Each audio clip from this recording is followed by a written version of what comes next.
अमरावतीकरांच्या वाहतुकीचा प्रश्न सोडविण्याकरिता सुरू झालेला उड्डाणपूल आता नागरिकांकरिता डोकेदुखी ठरत आहे। चित्रा चौक ते वलगाव रोड उड्डाणपुलाचे काम गेल्या अनेक वर्षांपासून सुरू आहे, मात्र आजही काम पूर्ण झालेलं नाही।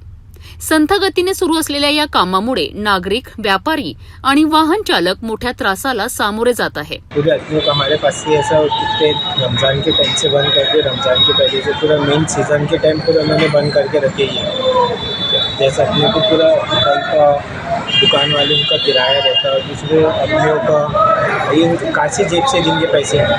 पूरे आदमियों का ये काम नहीं कर रहा है, एक आदमी नहीं आ रहा, काम भी बराबर नहीं हो रहा, काम बंद करके रखती है। 1 महीने से काम बंद है, चालू नहीं कर रहा। रस्त्यावर उडणारी धूळ, मोठमोठे खड्डे आणि अर्धवट बांधकाम यामुळे परिसरातील परिस्थिती गंभीर बनली आहे। वाहतुकीकरिता पर्यायी वळण मार्ग सुरू करण्यात आला असला तरी या मार्गावरही वाहतुकीची मोठी कोंडी होत असल्याचं चित्र पाहायला मिळतंय। दिवसभर वाहनांच्या रांगा लागत असल्याने नागरिक हैराण झाले आहेत। दरम्यान या रखडलेल्या कामाचा सर्वात मोठा फटका परिसरातील व्यापाऱ्यांना बसत आहे। स्थानिक व्यापाऱ्यांच्या म्हणण्यानुसार रस्त्यावरील सततच्या कामामुळे ग्राहकांची संख्या मोठ्या प्रमाणात घटली आहे।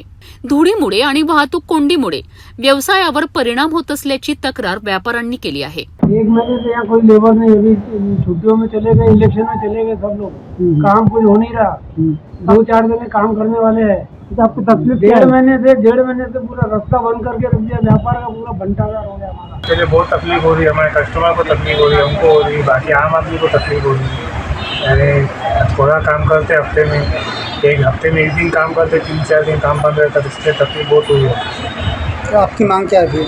हमारी मांग है या तो काम जल्द से जल्द हो, या तो नहीं तो काम खोल के हमारा कम से कम नाश्ता तो खोले, क्योंकि रोड भी बहुत महीनों से बंद है। दुसरीकडे अर्धवट कामांमुळे अपघाताचा धोका देखील वाढला असून प्रशासनाच्या निष्क्रियतेवर नागरिकांनी संताप व्यक्त केला आहे। शहरातील महत्त्वाच्या मार्गावरील हे रखडलेले काम तातडीने पूर्ण करून नागरिकांना दिलासा द्यावा अशी जोरदार मागणी आता परिसरातून होत आहे। अखेर उड्डाणपुलाचे काम कधी पूर्ण होणार, अमरावतीकरांना वाहतूक कोंडी आणि धुळीतून मुक्ती कधी मिळणार याकडे आता सर्वांचे लक्ष लागले आहे। मेरी बस ये मांग है कि इसका काम जल्द से जल्द शुरू करें।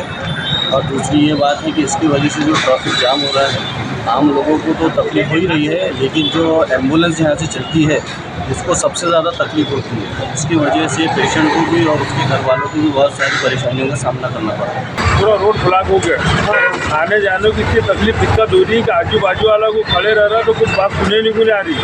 टैंकर वालों को पानी मारने के पूरा तो आधा मार रहा, आधा नहीं मार रहे। इतनी परेशानी जा रही है कि धूल उड़ रही तो धूल से बीमार हो रहा है। लोगों ने झाड़ों के ऊपर मार दिए, दुकान के ऊपर में टपाटप खतरे उड़ रहे हैं। यहाँ पे बहुत तकलीफ चालू है। अब दोनों तरफ के रास्ते बंद हो गए, ब्लॉक हो गए। अपने को शका साथ के कोने भी जाना है तो ऐसा घूम के जाना पड़ रहा है। इतनी तकलीफ हो रही है तो वो सबसे ज़्यादा तकलीफ होगी ना।